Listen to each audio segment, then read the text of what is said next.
years. If people remember, in football, basketball, those were the Buzz Delic years. Yeah, all in all, just a big Wake fan and just so happy to be here. So thanks for having me. Yeah, thanks for coming on and thanks for sharing that. So today we're going to talk about the scheme change on offense. You know, you've been hearing in the press conferences, we're going to run a power spread.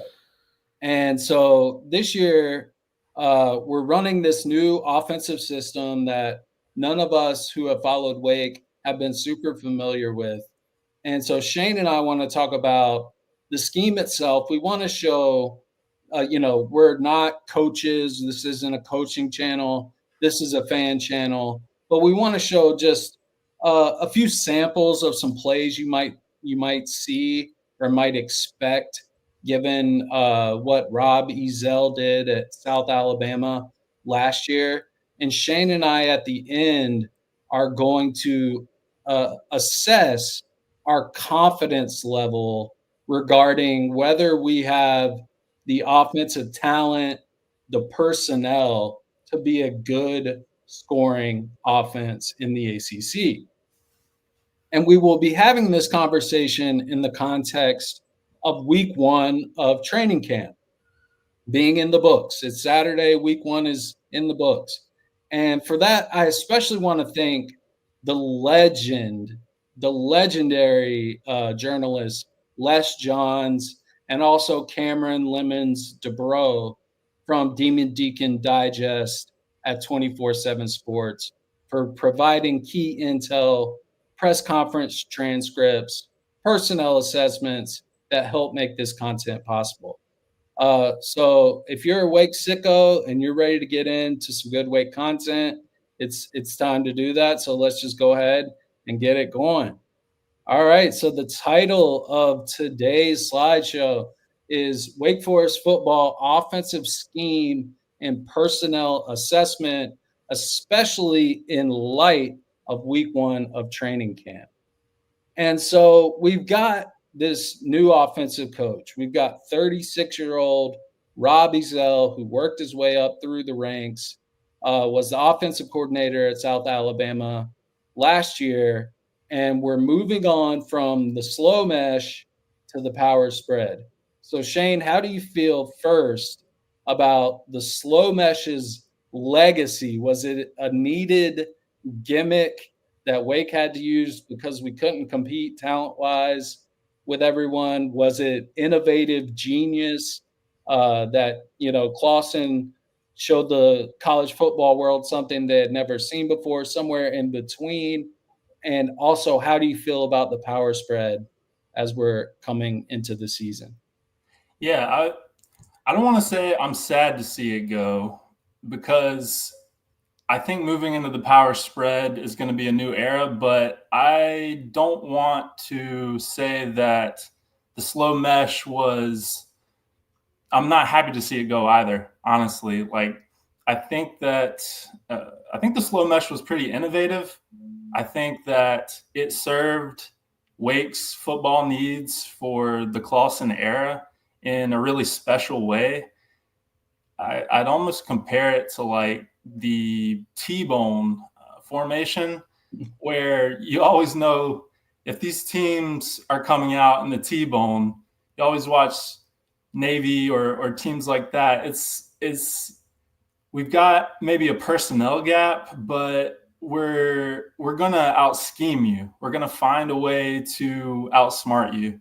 And I really think the slow mesh was kind of in that same type of category. And so that's why I like the slow mesh. I'd never seen the slow mesh prior to those years. And so it fit Wake's football at a really important time. And I think Coach Clawson deserves a ton of credit for the slow mesh years. Slow mesh was actually really enjoyable to watch too, because you would get these long, exciting plays when the defense would come down and bite on the run option, basically. And so we were scoring a lot of points. and there were a lot of big plays, and that's fun football to watch. Um, but all good things must come to an end, and I am excited for Dickert. I am excited for Coach Zell's offense. I think that the power spread is part of the new larger football era that we're in with NIL, and we will see. We're quite early in the years of NIL, but we'll see if we can bring in the talent to kind of be able to move out of one of those types of kind of scheme, out scheme you type of offense. Not that the power spread, you're not going to be out scheming people, but the scheme's not the main show. It's probably going to be one or two players on offense, or three. So Yeah, I think that's great analysis. I mean, I forget so easily, and the fan base is kind of divided on different like blog sites that I followed regarding the slow mesh. Some were like, "Oh, I'm so glad I don't have to see that anymore." But we quickly forget, like in the Sam Hartman years, some of the time with Jamie Newman, like right, John Walford, like when we had a good quarterback, like we were, I mean, in the top of the nation in scoring offense. Like we might have struggled on defense a lot of those years, but the slow mesh, like in its prime, produced some of the most prolific offenses in college football and some of the most prolific offenses in Wake Forest University history. So, the slow mesh, yeah, like I'm kind of sad to see it go. I'm also excited about this power spread the more I learn about it. And so it is the belief that we can spread defenses out laterally and make them cover more of the field from a lateral perspective. And then we can also dominate at the line of scrimmage. And we're right, going to go through a sampling of plays here. And this sampling of plays is just 3 quick plays that might help you feel more comfortable or understanding of what the power spread can offer. And before we do that, we're going to talk about, you know, Coach Dicker, what he keeps saying repeatedly when he's asked about the offense's mentality. There won't be any state secrets. It starts with power. It's built at the line of scrimmage. I believe physicality travels. This offense, everything is built around the run. That's what our starting center, Devin Kalani, said. And so it is built on this, our new mantra, built in the dark, that we can win in a gap scheme, down blocking, pulling linemen, aggressive, push the defensive lineman back type way on offense while spreading it out with our receivers so that we can avoid cornerback blitzes, so that they have to respect the fact that we can at any point, move the ball laterally instead of forward. But did you have any thoughts just regarding the mentality of Dickert, his enthusiasm about this, his confidence level about this? Do you have any quick thoughts before we get into some plays that will sample what this might look like? yeah. He wants to hit him in the mouth. I love it. That's one of those things in football. As a former player, that's why you play the game. A lot of why you play the game is the physicality. Yeah. And I know the offensive lineman must be getting really excited because I've heard a couple players talk about how the slow mesh blocking scheme was a little bit more passive. And so now, these guards got to be drooling for, that pool where they get to come in and bust someone in the mouth. Because as an O lineman, you're basically getting busted in the mouth every play. And so when you can give it back a little bit, you get excited. So I love it. I love his mentality, and we'll see if it works. The big question is, can we pull it off? But the attitude doesn't. There's no downside of the attitude. Yeah, I love the way you talked about like the aggressive nature of it. Yeah, I used to watching the slow mesh, I would just be mesmerized at like how the offensive linemen, they weren't quite pass blocking, they weren't quite run blocking, but Right. they were somehow holding it together for like Hold the line. 3 seconds. I was like, how are you asking them to do this? And how are they doing it? Right. It's amazing. But this seems like a totally different approach, the almost opposite approach. And Yeah. so let's just get in. We're going to show 3 plays here that I sorted through and just kind of felt exemplified some of what the spread offense can bring. And so I'm going to start with a play that we're going to call 11 personnel, which all that means is that there's one tight end on the field, twins stacked motion left trips. Now that's a lot of words. So we have twin receivers. If you look on the left side of the screen, we have 2 receivers who are lined up out wide, very close together, not closer to the lineman, but closer to the sideline. And we have a motion that happens pre-snap. And so before the play starts, the wide receiver to the far right motions across the field, and then we run this power right running play. So in our offense, this is going to go to none other than the program Damon Claiborne. But what you see here, and you can see a slight orange hue to where the center is, and the quarterback is blue. So that'll help you kind of see what's going on. But you have, these tackles, both of our tackles making these reach blocks one on one against a defensive lineman. So their duty is to get in front of, make that angle work that you see in the block, and push back the defensive lineman. You see the tight end giving the right tackle a little bit of help, and then sliding off of that help onto the linebacker. The red lines that you're seeing on the defense, that just represents what the defender did on the play, which way he went whenever the play started. But you see, the main thing to focus on, I think, is these 2 pulling guards. So the guard on the right side, the guard on the side that the play is run to, his job is to take out the first guy that shows up to set the edge on defense. And so on this particular play, the defensive end rushed upfield and he just got demolished by the offensive guard.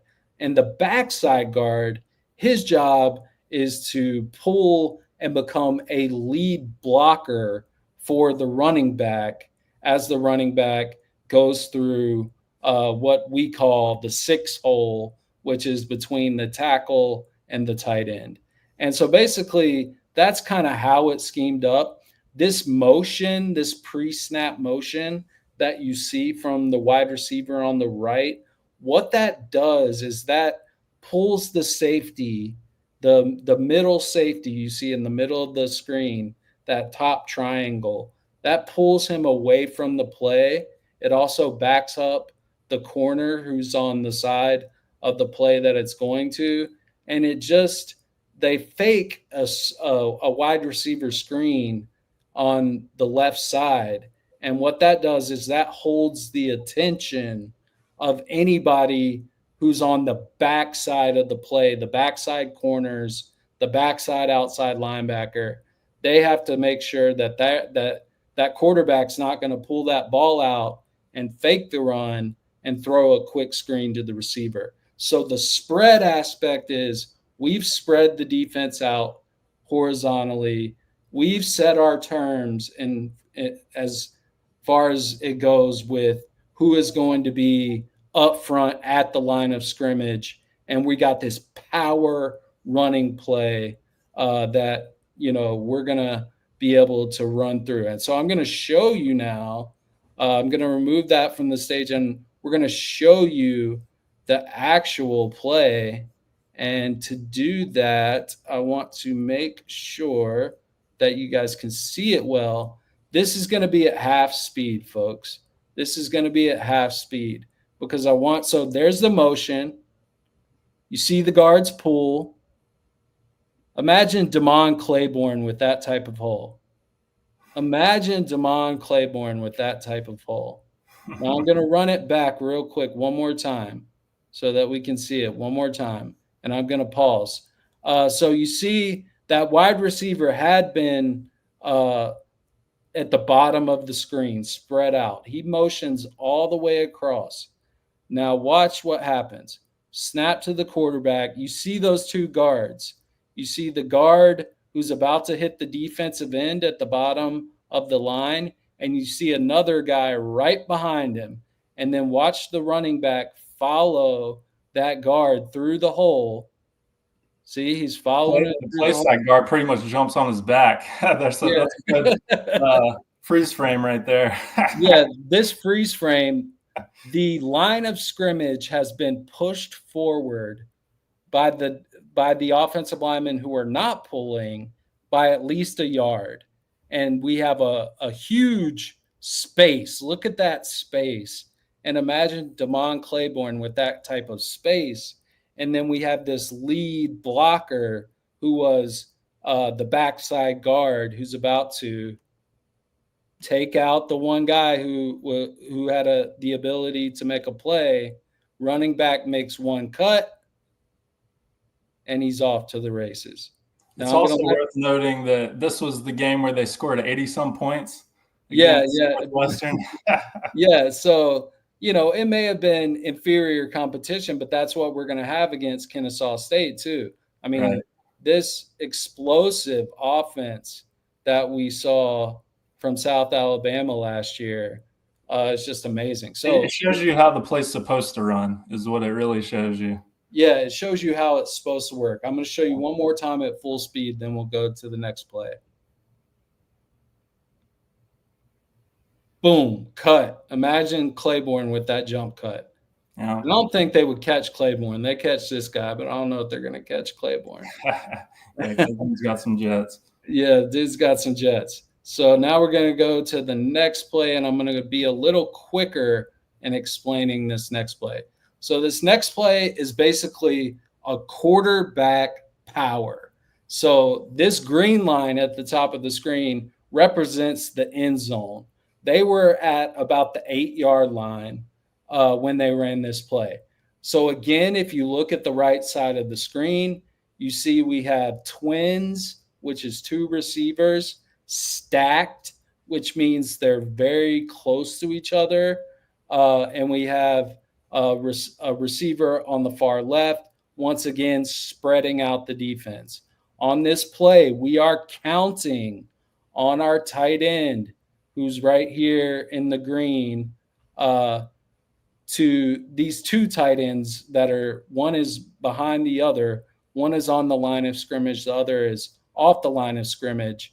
We're counting on the tight end who's on the line of scrimmage and every other offensive lineman except the backside guard to make powerful push, gap moving blocks, sometimes one-on-one, sometimes with a little help from a friend.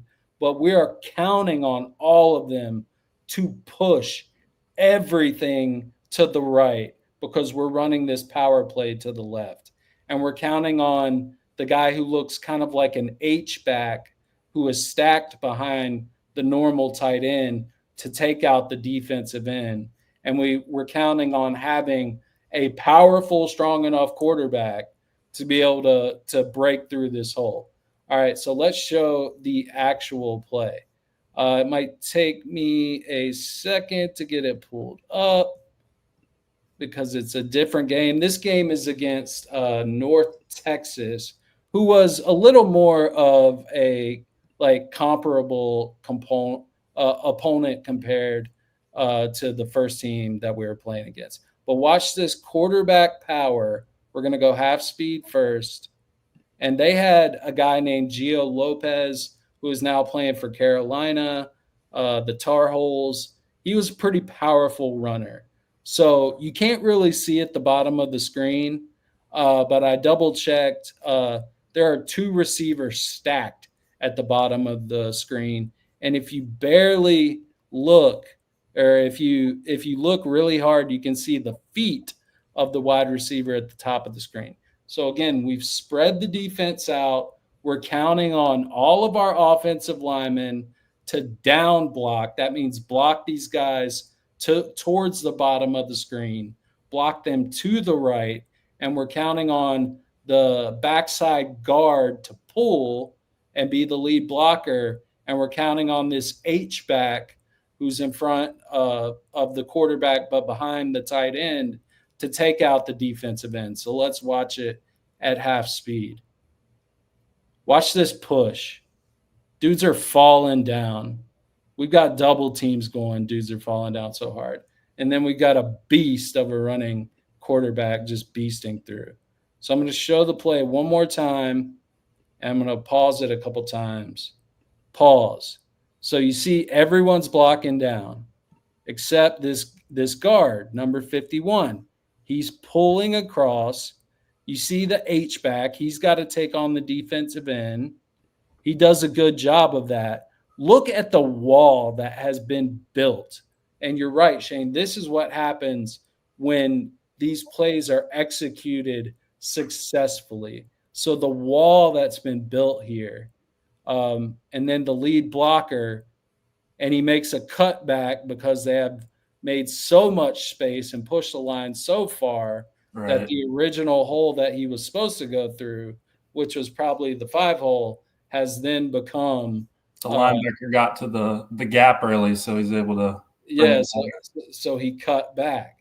And so that's why you see these two green lines. He's kind of originally supposed to go a little farther to the outside, but the linebackers overrun it. The offensive lineman gets such a great push that he ends up cutting it back. And then a final play is a pass play. And the thing I want you to notice most about this pass play is the difficulty of this throw. Now, the defense on this play was kind of a mess. You could tell it was some version of cover 2. The middle safety, I had no idea what the hell he was doing. He just took a few steps forward, and then he kind of just settled there. It could have been some cover 6 look.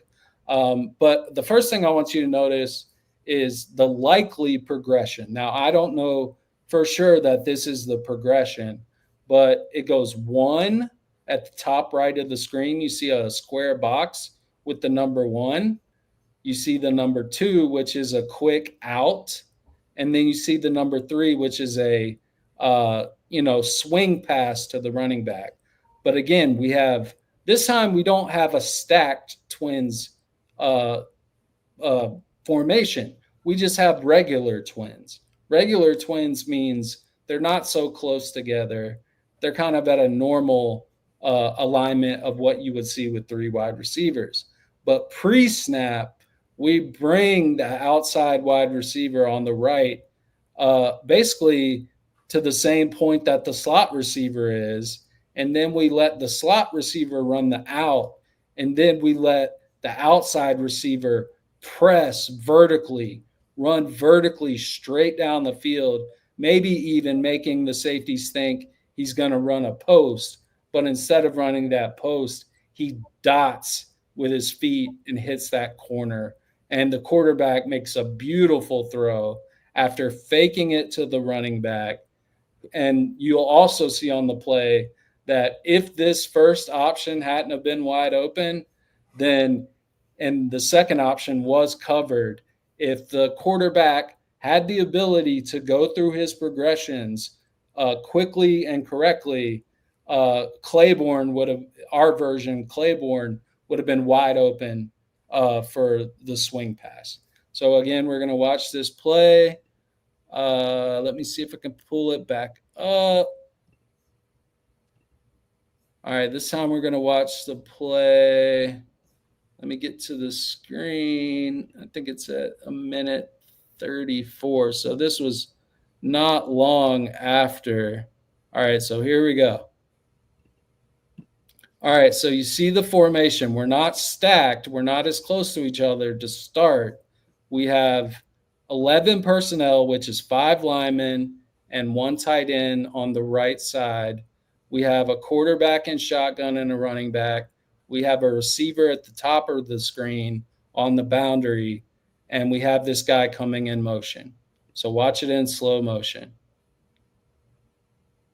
So ball snapped, fake to the running back. Running back's wide open.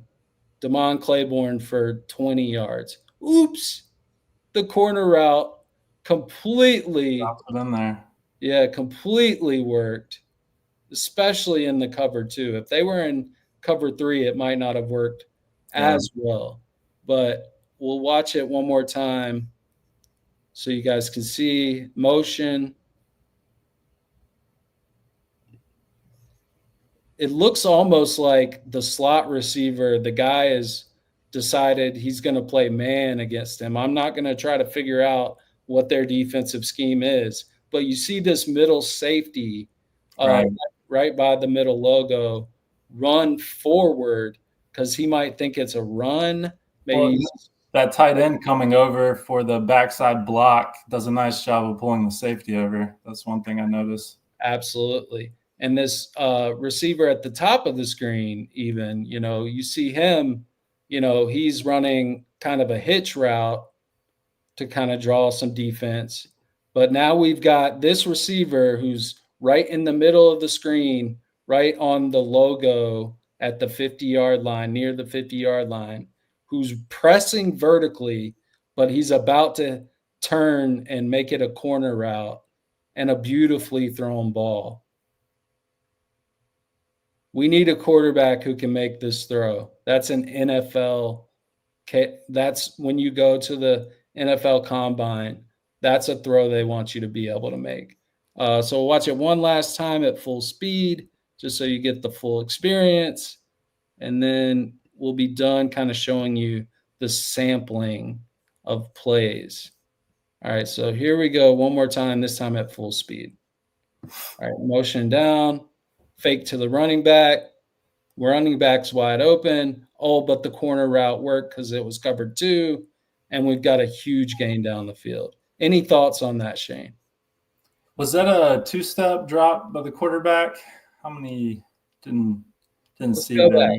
Let's go back. I know it was a run fake. I like how fast the play develops. That's nice. Yeah, bringing that guy in motion allows it, I think, to develop even faster. But let's. I've trained my eyes. There's different ways to watch football, guys. I've trained my eyes to. I watch the front seven on Yeah, me too. defense and the offensive linemen because your eyes are always going to naturally go back to where the ball is. But there's a lot of more enjoyable ways to watch football than just watching where the ball is. Watching the line of scrimmage, I encourage you guys to watch the line of scrimmage and then let your eyes naturally flow back to the ball because it becomes a very enjoyable experience. But this time, let's focus just on the quarterback. So fake to the running back. Basically a two, 3-step drop. Yeah, 2.5. 2.5 drop. Yeah. And he must have seen the guy wide open and he was just off to the races. So that's just a sampling of what, you're going to see. Those are only 3 plays, guys. There are going to be so many different variations, but I wanted to give the audience an idea of the concepts of just a sample of what is needed in those plays. And, we'll talk about it as we go through the positions. So the next slide is, do we now have a 3-man race at quarterback? When Coach Dickard was asked about freshman, 5'11", 180-pound quarterback, Steele Pizzella, he said, yeah, I think Steele's in it. He's got a unique mindset. He came back from the spring locked in. So, Shane, how do you feel about Pizzella possibly being in this 3-quarterback race? Do you think that's an indictment on Ashford and Purdy, Or do you think Steele is just someone who has a different mindset, is able to process the game, and has a special skill for that, but still in the end, the talent of Ashford or Purdy and their size profile will win out in terms of quarterback?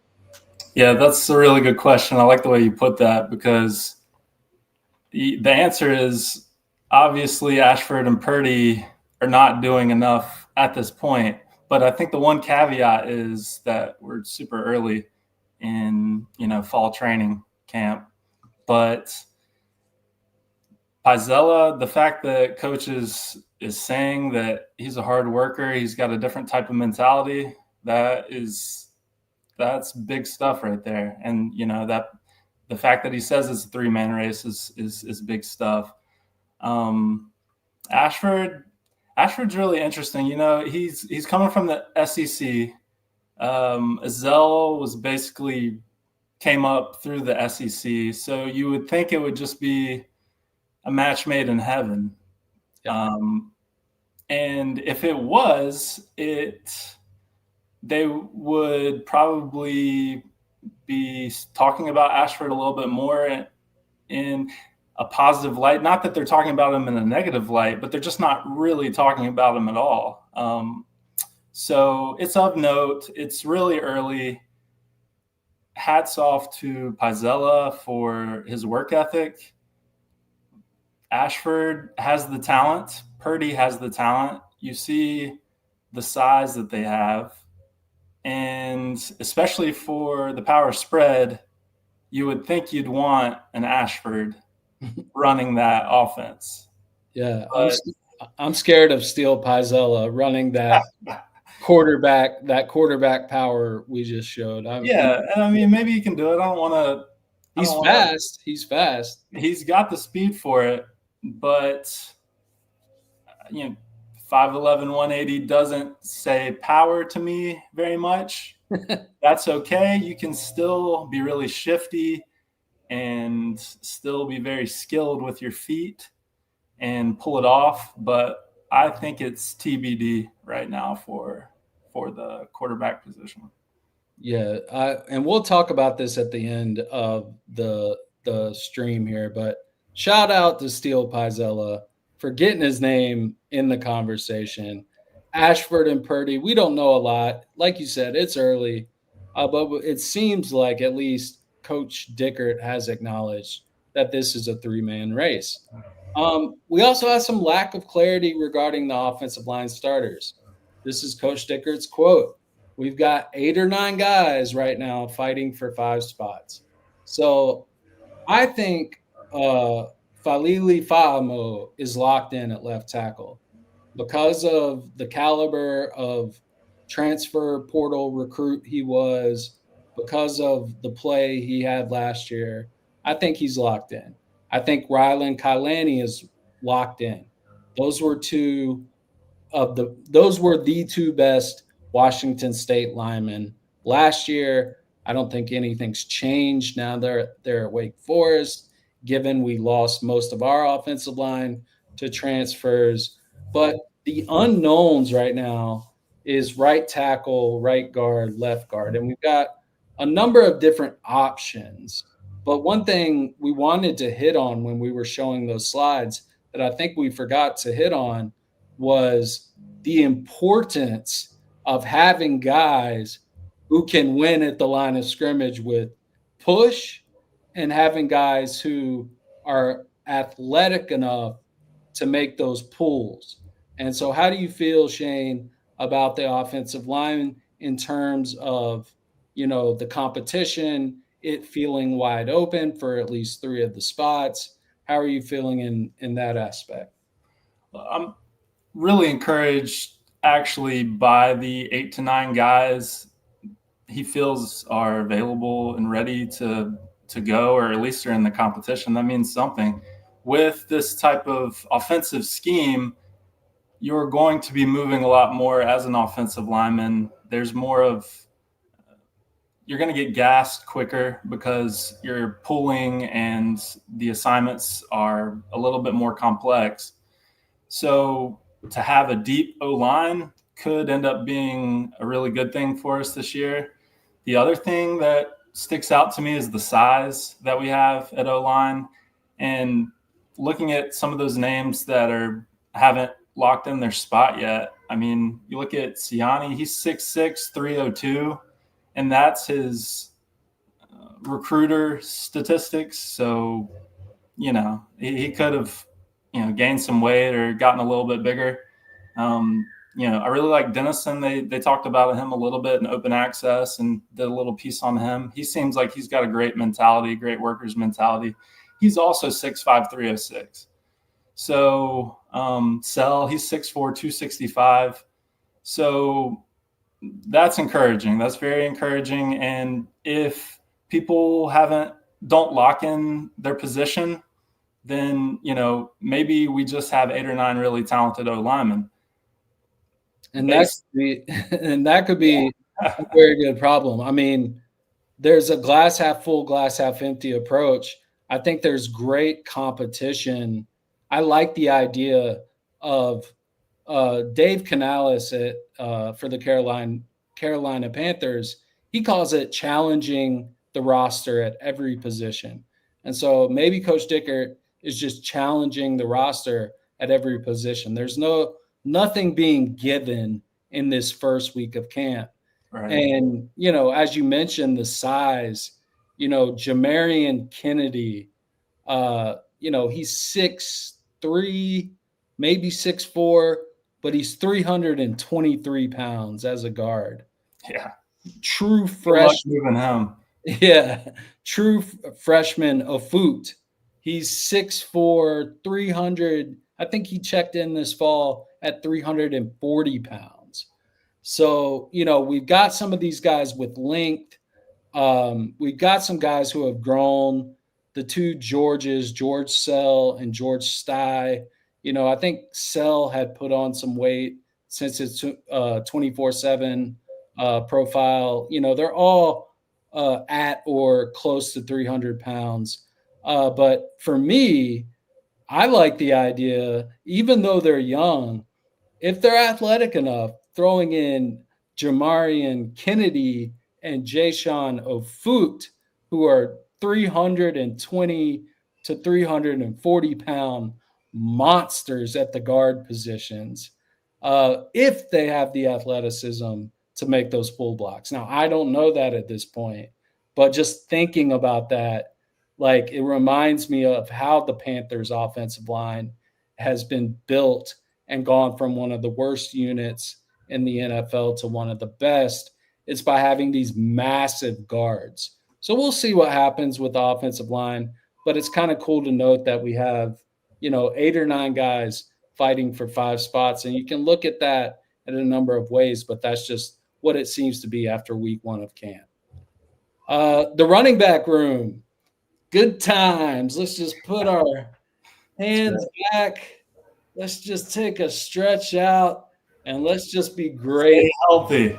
Yes. And let's knock on any wood that's available around us. Let's knock on wood. We've got the program who's being underrated nationally still. I saw an article come out that I saw on Twitter the other day that showed that ranked Damon Claiborne as the 8th best running back in the ACC. Ridiculous. Blasphemy. That is blasphemy. But 24/7 Sports, they've got it right. They've got Damon as the number 6 or 7 running back in the nation. But they're maybe the only outlet I know right now who covers college sports, who has reasonably watched his tape. Because when you watch his tape and you see his jukes, his jump cuts, his speed, his explosion, his burst through the line, you just see a player who is poised to be an All-American. Now, behind him, I think the 2 most likely guys are Ty Clark, who coach has been talking up in camp, and Jamario Clements as someone who has a history of being a number one running back, albeit at a smaller program, but is pushed for 1,000-yard season in his career. Those to me, if knock on wood, God forbid, I shouldn't even say it, anything happened to Damon Claiborne, I think those two are the two most likely to be our receivers. But what do you think about the running back room in general? Yeah, no, I agree with you. This one's kind of a quick one. Enough said. The only other thing I'd add, Tate Carney, his brother played at Wake as well. The Carneys are famous at Wake Forest, and Tate is built like a truck. And for this power scheme, I think he's gonna fit right in if he doesn't get out talented. But he's definitely a hard worker, and he's definitely got the size for it. So. How do we not put a Davie County boy in this power offense, man? That's We right. got to have a Davie County boy pushing them people around. Hometown favorite. Yeah, hometown favorite, Tate Carney. Shout out to Tate Carney. Shout out to Drew Pickett. Shout out to David Egby. We'll see what happens with these guys, but I think the running back room is where we can take a deep breath, relax, and feel really good. Who will emerge at wide receiver? So wide receiver one right now, as of end of week one of camp, is Micah Mays, in my opinion. 6'2", 198 pounds, redshirt sophomore, was a starter for us last year at the beginning of the season, struggled a little bit as the season progressed, but by the end of the season, got back on the field and started making some big plays. And coach has said that clearly Micah, over the last 7-8 months since last season, has been putting the work in to be an elite talent, an elite receiver at Wake. I think our wide receiver two right now, based on camp reports, Sawyer Racanelli, the transfer from Montana. Wide receiver three right now, the transfer from Tennessee State, Karate Brenson. I think those are our top three guys right now. We have some other notable names from camp reports or guys who I just think have the talent to make an impact. Carlos Hernandez, who came with Dickert from Washington State, RJ Vick Jr., Jeremiah Melvin. It hurts me to hear that he's running with the threes as a redshirt freshman. What the reports are saying is he's running with the threes. He's flying by any defender who tries to guard him, but his hands, he's just having trouble consistently catching the ball. But how do you feel, Shane, about the wide receiver room right now? Is there anything that sticks out to you? Are you feeling confident about this position right now? How do you feel, even though it's really early to evaluate, about our wide receiver room? Well, the wide receiver room is really critical especially for this power spread to open things up for the run. Because if you don't have a threat at receiver, the defense can just kind of pile down on you. I'm happy to see Micah Mays has put in the work, and they spoke to him during one of the media days, and he's got a great head on his shoulders. So really encouraged to see that, and I feel like we've got the size for it again. We have some size this year, which we don't always have, but that's always nice because you come out and you kind of look the part. Can you be the part? I think we can. And I also saw that Sawyer, there was some notes that he didn't drop a ball. I think it was day 2 or day 3. That's great. So yeah, I'm encouraged by this wide receiver group, and I think we also, as you can see, we've got some depth. We've got some people with a lot of promise. So it's just all about kind of stepping up into that role and taking your spot. Yeah, Sawyer sounds like a vacuum where it's just hands, ball gets close to hands, it's caught. Yeah. One interesting thing I saw was I went through the entire wide receiver room in terms of all the guys you see on this list. The only guy under 6 feet is Chris Barnes, who is tiny. I mean, he's 5'7", 165 pounds. But every other guy on the list is at least 6 feet. And I like that, man. I like having big receivers. That doesn't mean they're not fast. Like Micah Mays has definitely got some burn to him. Carlos Hernandez is a talented slot guy who can make quick movements in space. RJ Vick Jr. has some burn to him. So I'm really excited about the wide receiver room. I think it's underrated, and I think we're going to see as the season starts that these guys are ready. All right, so this is the main point. Do we have the talent to quote unquote, pun intended, because we're going to be pulling so many guards, pull this off? And I'm going to make two claims, and I'm going to give my confidence level, and then Shane's going to give his confidence level. All right, so claim number one: our offensive line shows consistent ability to aggressively push and win one-on-ones with ACC defensive linemen all season. My confidence level in that on a scale from 1 to 10 is a 7. And that's a pretty high confidence level. I mean, that's if a 5 is a 50-50 chance, a 7 is 70% chance that we do have the men up front to do this.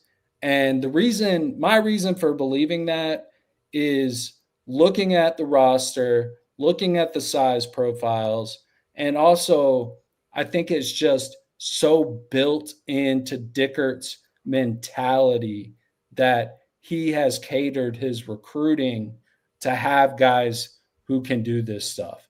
And at the very least, we have a great starting point with Fa'amo and Kailani.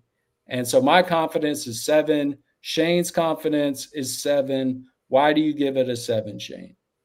Yeah, shout out to Fa'amo. That guy, that's such a win for Wake.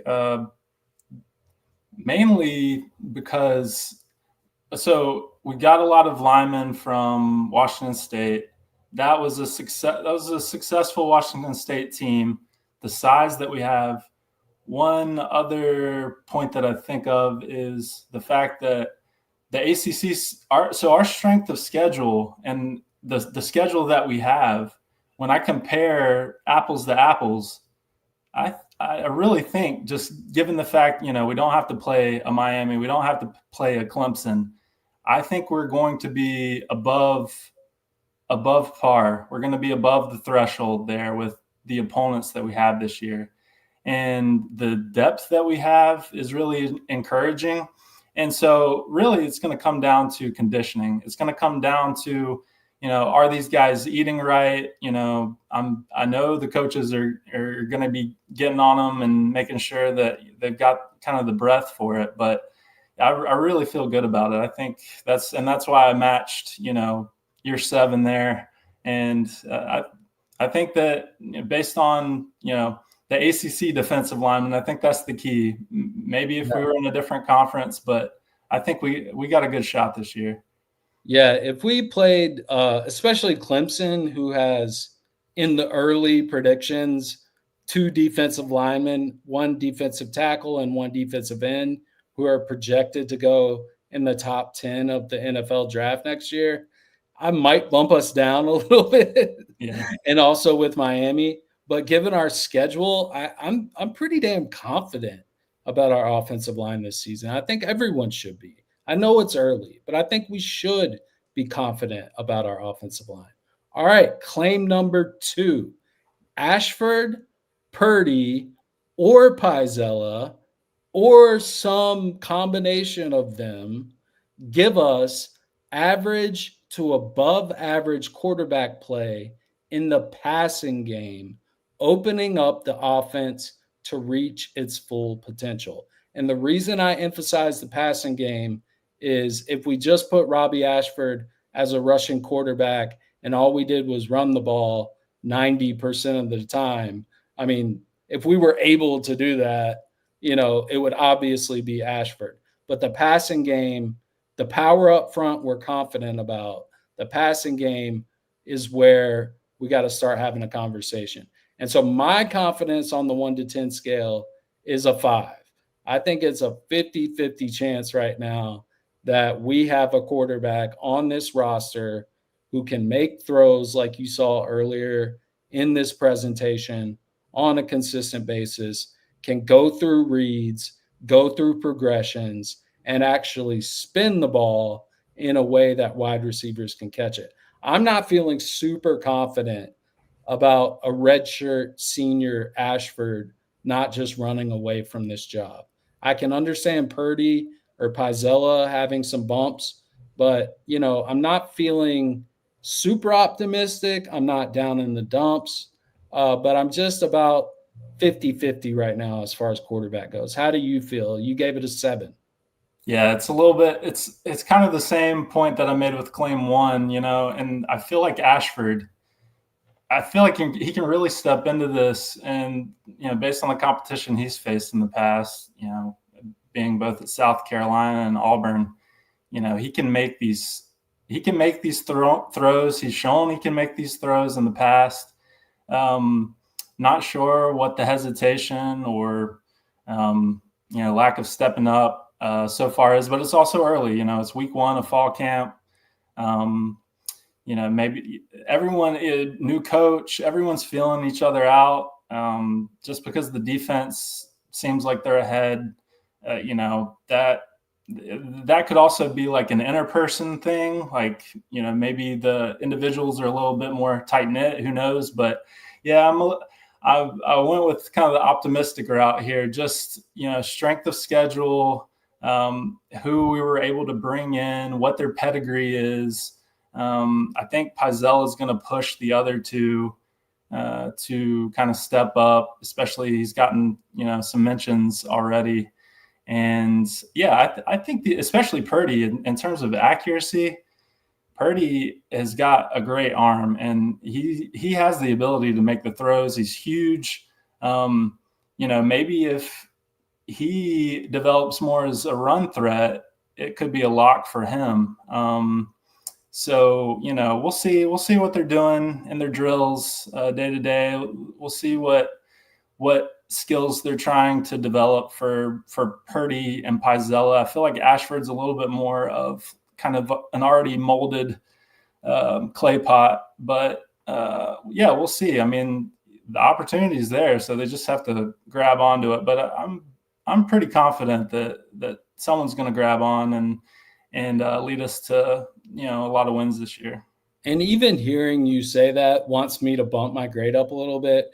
Being that we're installing a new offense, it's so early in the process, and that traditionally defenses in training camp start out ahead of the offenses because offensive schemes, installing that, getting timing down with your receivers can take time. It just can. And so defense is knocking people's heads off and dapping each other up like great job, bud, and so it's just exactly what you're saying. It just and meanwhile the offense is like, well, we're not really in sync yet. We're still just getting down to the basics of learning this offense. So my confidence level is a 5 right now, but it could easily move up by next week.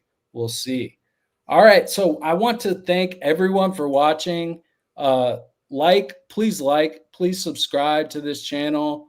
I'm looking to grow this channel, get more reach to more fans, make this a community.